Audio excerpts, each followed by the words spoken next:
is it that I read 18 books in the month of April and I still don't feel like I had a good reading month? Hello everybody and welcome back to the channel. My name is Brianna and this is For Positive Book. I make bookish videos over here on my little corner of the internet, so if that's something that you're interested in, make sure that you hit the subscribe button down below. Today I have a lot of books to wrap up for you in the month of April, or the books that I read in the month of April, and for some reason it feels like it just wasn't a great reading month, even though I read 18 books. I think because of the fact that I was finishing up 30 and 30, 15 of these happened, maybe even 16, happened in the first half of the month, and then I went to a Polycon and I don't think I read anything. I read maybe one book for the rest of the month. But we're going to talk about them today. But first, let's talk about some stats, because I love stats. If you don't love stats, you can click this timestamp to go straight to the books. I talk about my books in the order of the one that I liked the least to the one that I liked the most, so hopefully getting to my favorite at the end. But let's just talk about it. Let's just chat about some statistics. So in the month of April, I read 18 books, like I said, for a total page count of 5,733 pages, which does not seem like a lot at all. It's the least that I have read in a month so far. So love that for me. I read 2 graphic novels, 15 novels, and 1 novella. 14 of my books were targeted at an adult audience and 4 were targeted at a YA audience. For my genres, I read 6 fantasy, 3 fantasy romance, 1 horror, 4 romance, 1 sci-fi, and 3 thrillers. For ratings, we were all over the place. I had a 1.5 star, which, you know, that's just wonderful when you have one of those. I had 2 2 stars and 1 2.5 star. I had 4 3 stars and 3 3.5 stars. I had 6 4 stars and 1 5 star. So it was all over the map, and my average rating was a 3.3, which I think is really low. I like to hit at least a 3.5 as my average. Okay, so those are the stats. It's quick. Let's talk about the books. Most of these I have talked about in vlogs, so I'm not going to go into a ton of detail here, and if you want more in-depth thought, then I will direct you to the vlog, because there's no sense in me being redundant. But my 1.5 star read was Hate by Tate James. This was the book, this is the group book that everyone was reading for the Can We Trust Crystal collab, and I by far was the one that didn't like it the most. And I rant about this book in that vlog, so definitely go check it out. This is a why choose romance with like her and 4 guys, question mark. It's a revenge romance, so like these guys were the ones that like put her in prison, or like were the reason why she ended up going to prison, and then a year later she comes back, they're living at her house, and then she decides to fuck him. I don't know. What? Here's my thing. They were all such like alpha a-holes that none of them realistically would have been okay with sharing her. I just want to put that out there. And they didn't have any character development at all. So I did not have a great time reading this.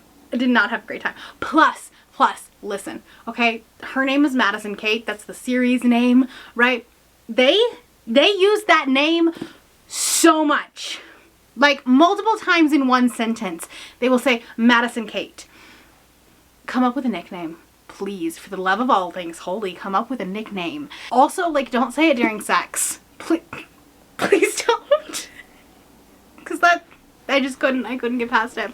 So anyways, that was 1.5 stars. Okay, next up I had 2 stars. I'm sorry, I'm getting a little bit warm in here.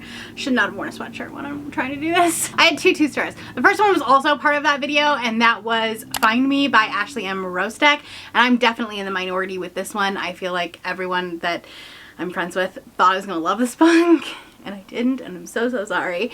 But it also did not work for me. I feel like it was a YA romance, but then with smut, which is never really like something that I love, because it feels wrong to be like reading that. And I know that like as the series go on, they age up, because they're like right at 18, I think. But again, it's another why choose romance with no logic. No logic in this book whatsoever. She's in the witness protection program, but as a minor, you're not in the witness protection program and you get to live by yourself. That's not how this works. You have some sort of guardian, because the government is very much involved in your life.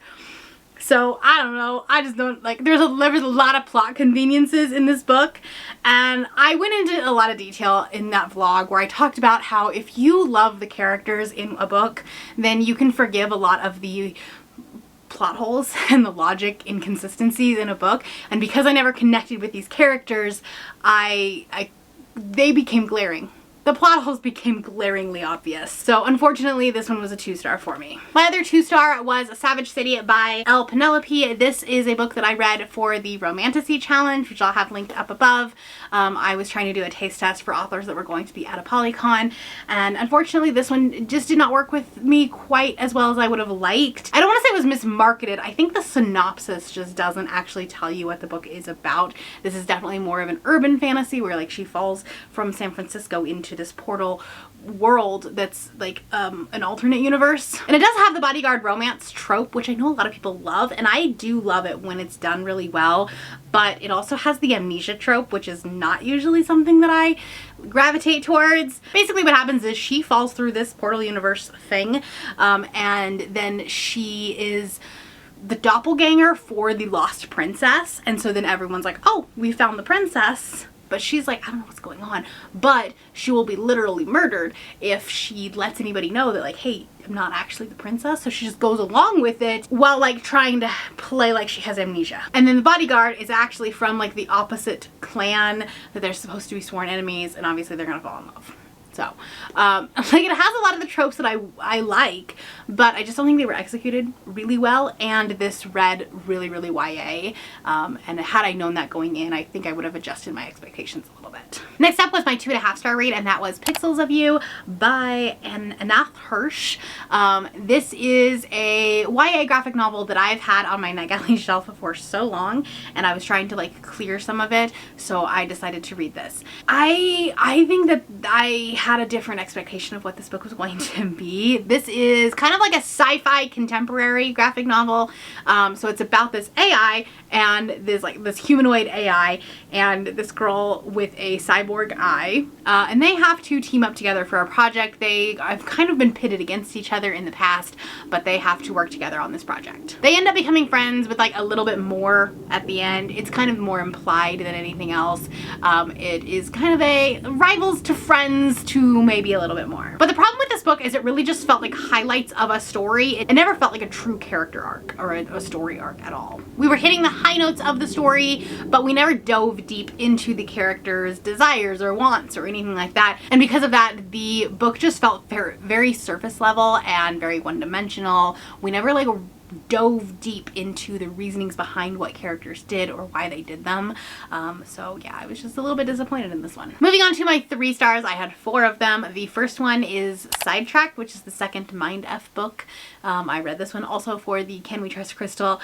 Bad news, I didn't like any of those books in the video. This book is fine. It is a book that exists. It's not my favorite serial killer romance. I definitely like Sophie Lark and The Butcher and Blackbird. Is that what it is? Yeah, I like those better. It is a book and a lot of people love it. It does kind of feel like Criminal Minds, but like make it horny, and I realize that there's an audience for that. It's just not me. I feel like this one, and maybe if I just sat down and read all 5 together and I just like thought about them as one book, then I might be able to enjoy it more. But this one specifically, I felt like it was over before we even got started. Like I sat down, I was ready to go, and then you're like, all right, book is over. And you're like, wait, it didn't really do anything. Nothing really happened in this book. And so because of that, I just like, it's 3 stars. It exists. I also gave 3 stars to X Appeal by Kathy Yardley. This is one of her newer books. It was on the Amazon Prime, whatever it is, the first reads. And I read this during Scatagorathon, which was at the very beginning of the month, which just feels like it was so long ago. I don't know why, but it feels like it was a lifetime ago. So anyways, if you want my live thoughts, go there. This is a second chance romance about a man who is in big trouble. He is like, he's being investigated for fraud because like money just got, like it was stolen out of an account.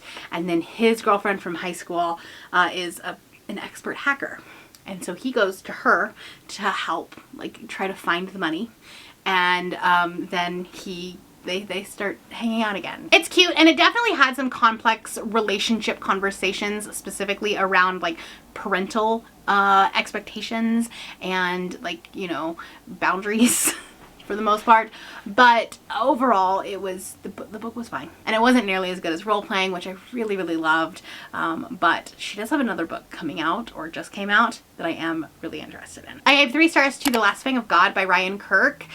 This was one of the finalists for Spiffbo 9, and so I was reading all of the finalists. I will try to have a video up next week about that. No promises. This one was really interesting in a unique kind of way. I really liked this whole concept of like a father and daughter relationship, and this almost like a travel book where the father is trying to protect the daughter from these gods. He's kind of like, he just wants to go live off on his own, and then the gods come back for her, and he's like, no, that's not happening. So he goes and takes her away. And so that was really interesting. The character dynamics are really interesting. The world building was really cool, but the magic system was so confusing in this book, and the book was only 250 pages.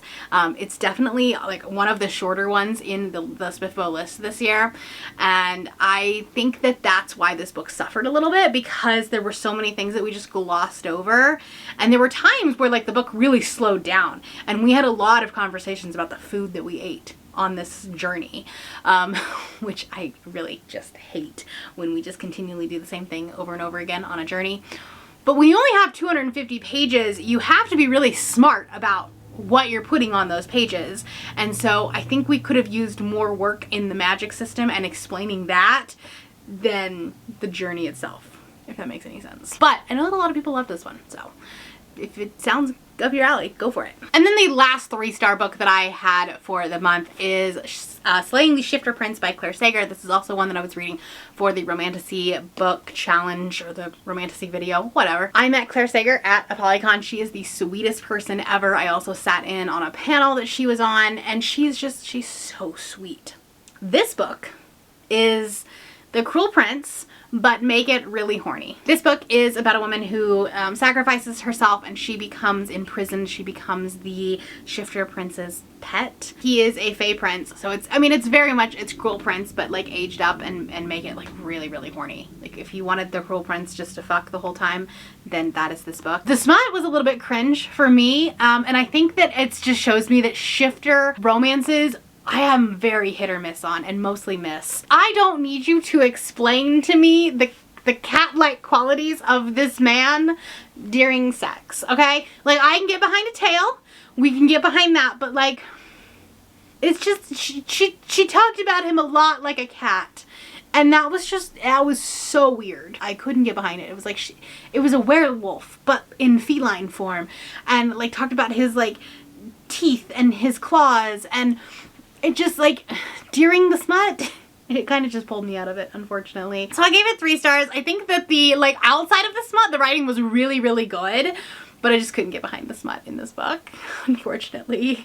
So I have another book from her that I'm going to be trying, but it's not a shifter, so we'll see what happens. Moving on to my 3.5-star reads. The first one was Ghosted in LA, Volume 3, and this is a paranormal, ghosty graphic novel. It's really, really cute. There are 3 volumes in it, and it's very much like the show Ghost. If you watch that show, it's one of my favorites. But it's very much like that, but set on like, you know, in the vein of like a UCLA college freshman. So she's dealing with her own college problems, but also all of her roommates are ghosts and causing trouble, essentially. And this is the last volume. I spent way too long in between volume 2 and volume 3, so it took me a while to jump back in.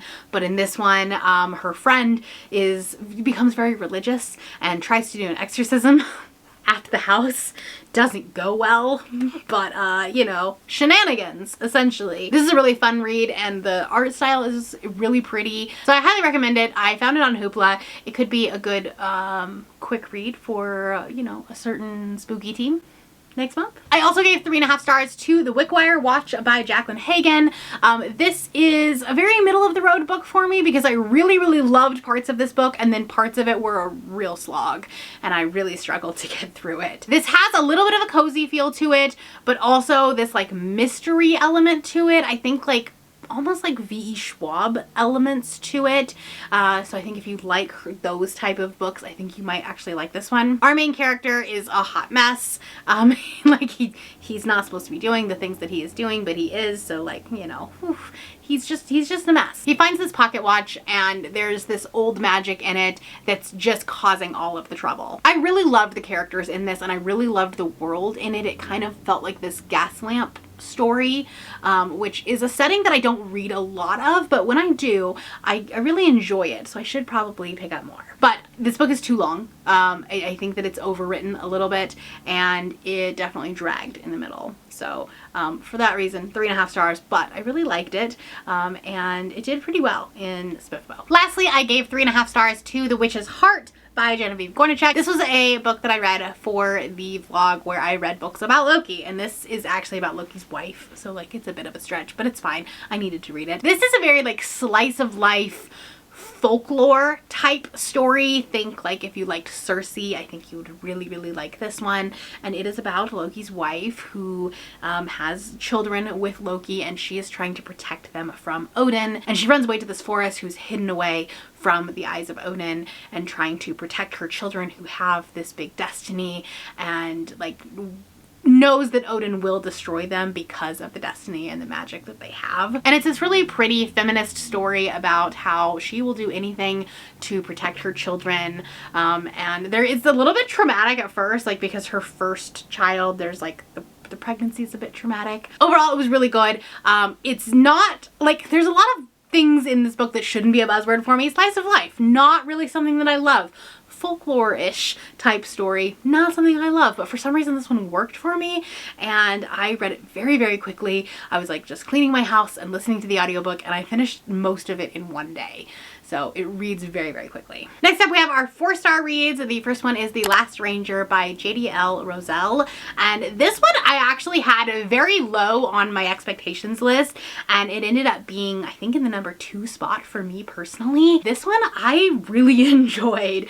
It has a very classic fantasy story to it. It does have a journey, but for some reason it worked for me. And it is about this ranger who is the last ranger, as the title kind of gives away, because everyone in her clan has been like killed, just like their city has been destroyed, and so she is out looking for revenge, looking for the people who did this, and you know, finds some people along the way, finds some like tree fairies, which is was a really weird scene, but I loved it. I was there for it and it was so cool because when I was listening to that scene specifically, I was working out in my garden, so it just felt very right because I'm like, you know, in the dirt, I'm listening to this story about these like dirt fairies, and it was great. This book, the strength of it was its world building. Like when you were reading this book, you felt like you were in the eyes of the main character. You could see the mountains, you could see the trees,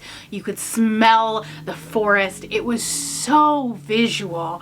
And as you know, I love a book with a good world building. It's kind of like it comes in clutch. So I definitely had a soft spot for that one, and that's why this one has such a high score.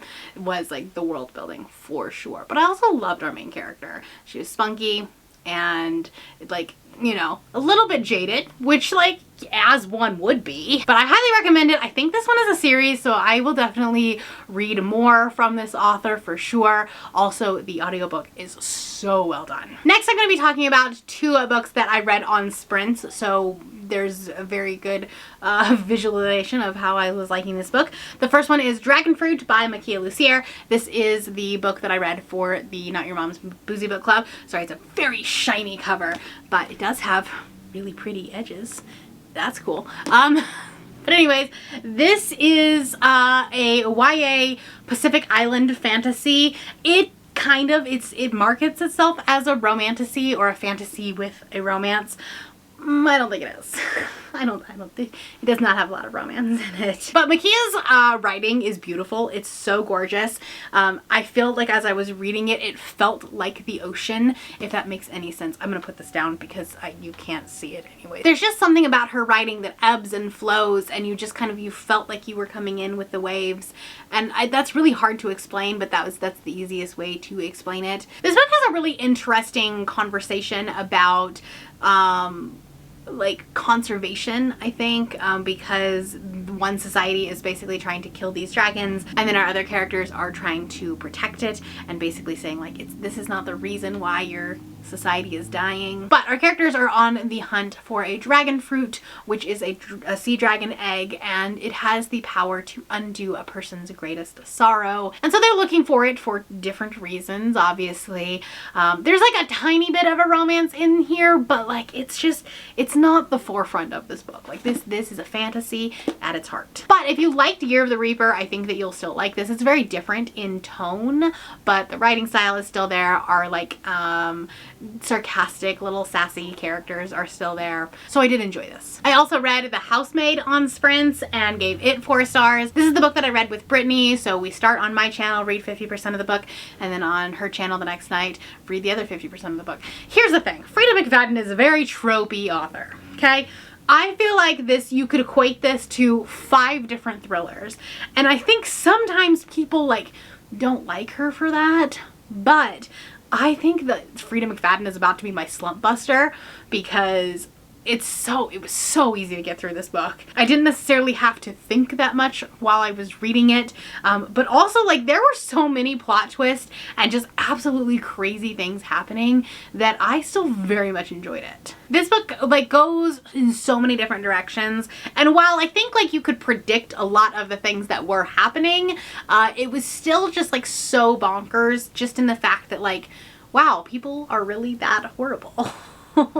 And it was so fun to read, and so I will definitely be reading more of Frida McFadden's.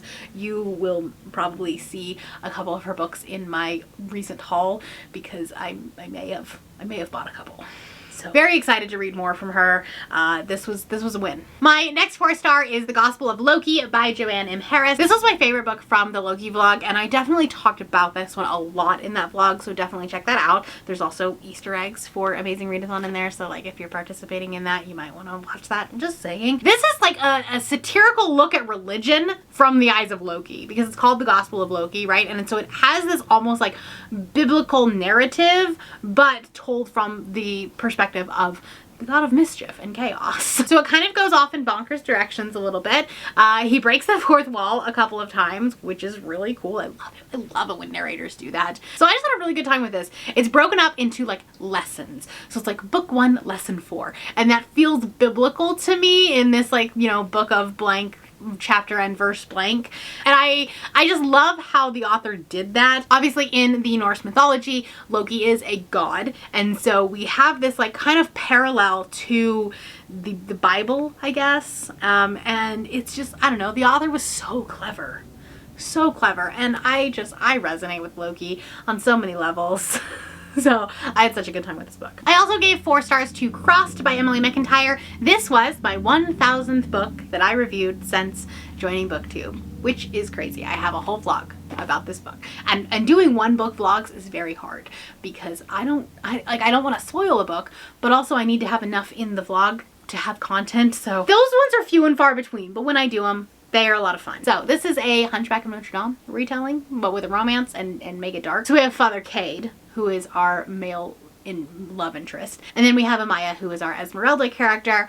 And it's a romantic suspense book, as most of Emily McIntyre books are, which I kind of had fun with. At first it was a little bit like boring, and I don't know, like romantic suspense is not necessarily my favorite subgenre of romance, because I just want to see like the characters develop and like the romance develop. And then we have this like side plot where it's like, oh, by the way, someone's also trying to murder you. It's never developed super well because it's not the A plot. So there's a little bit of tension, but not enough tension that you actually feel like anything is going to happen, where like you feel like our characters are not going to get out alive, because at the end of the day it's a happily ever after. But at the same time, I think that's something that some people will probably want, because you want that tension, but you also have anxiety, and so you want to make sure that they're gonna get out. So there's definitely a time and place for them, for sure. I really love our main characters here. Cade and Amaya have a really, really great relationship dynamic. There is another person in this mix that's not a great person at all. Made me want to like crawl out of my skin and die every time he was on the page. You have to have that. You have to have that in this like dark, twisted romance. So had a really good time with this, and I will definitely be completing the Never After series. So I've read books 1, 2, and 5 now. It's a whole thing. They're standalones, but I knew that I would love this one after loving Priest so much. I think that I might have a thing for Priest romances. I don't know. Who knows? And then my last 4-star read, I also read at the very beginning of the month for Scatagorathon, and that was Listen for the Lie by Amy Tintera. Listen, this has a podcast element to it. It's a podcast thriller, and it was done so well on audio. I cannot recommend this book enough if you like podcast thrillers. This is a very predictable thriller in its like essence. The story does not go off in crazy directions or anything like that, but it's still a really fun story. Basically, this woman has been blamed for her friend's murder or her friend's death, and then they were never able to like actually convict her or anything like that. She has to go back to her town. I think it's like 15 years later, and the case kind of like comes back to life, and then there's this guy on the podcast that's like snooping around, and you know, new evidence comes to light, as one does in a podcast thriller. But like I said, it's not new and revolutionary at all, but it was just a really fun ride, and read it very, very quickly, less than 24 hours. And highly recommend the audiobook if you are an audiobook listener. I had 1 5-star read this month, and actually when I finished the book, I think I gave it 4.5 stars, but I couldn't stop thinking about this book, and I wanted to like immediately pick up the next book and, you know, own this author's entire backlist. So we bumped it up to 5 stars. And that is Dark Knight Golden Dawn by Alison Carr-Wechter. This is for the Katie Robert girlies. If you like Neon Gods, you're gonna like this book. Because it has like an urban fantasy feel to it. It has it's kind of second chance.